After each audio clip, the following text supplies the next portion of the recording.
Andrew Clyde. Sir, this has been something that, I have hoped would be implemented. The Supreme Court allows it to go ahead. What say you from a federal standpoint? Well, Carl, it's great to be with you. Go Texas is what I have to say. This is a win for the state of Texas. It's a win for every border state, which is basically every state of the union. This is a win for the American people. So I think the Supreme Court got it right this time, and to allow Texas to defend itself against an ongoing invasion, because that's exactly what's happening right now. Yeah. Well, also out of the Supreme Court. I'll tell you. Oh, sorry. Go ahead, sir.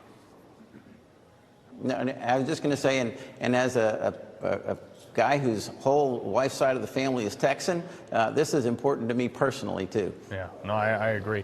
I want to get back to the Supreme Court, though. Ketanji Brown Jackson from yesterday, they were talking about that censorship hearing, and I had to listen to this soundbite twice to make sure I heard it right. Roll this. My biggest concern is that your view has the First Amendment hamstringing the government in significant ways in the most important time periods. What would you have the government do? I've heard you say a couple times that the government... Look, the federal government is hamstringed by the First Amendment. Well, yeah, that's the point.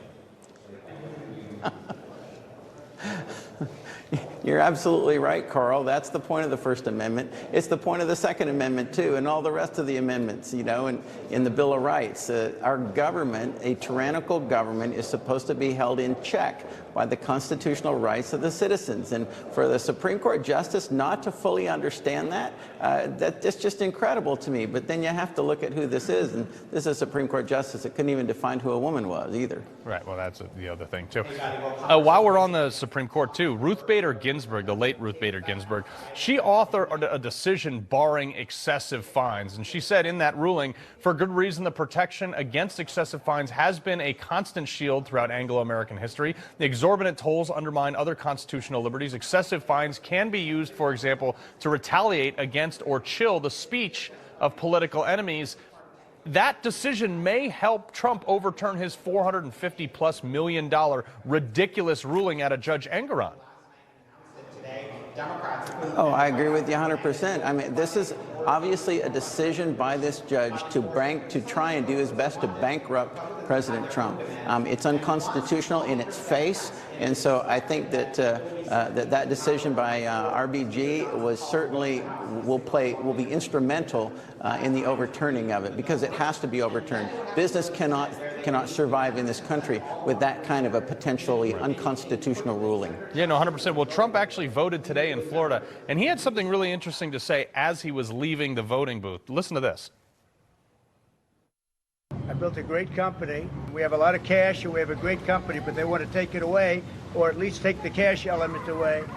Billions of dollars in value, billions of dollars in properties, but they'd like to take the cash away so I can't use it on the campaign.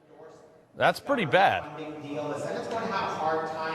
It is, but any businessman understands that cash is the lifeblood of a business. Cash is king, no cash, no kingdom. So that's what they're trying to do, to bankrupt the president, take away his ability to self-fund his campaign, and therefore hurt him politically. So this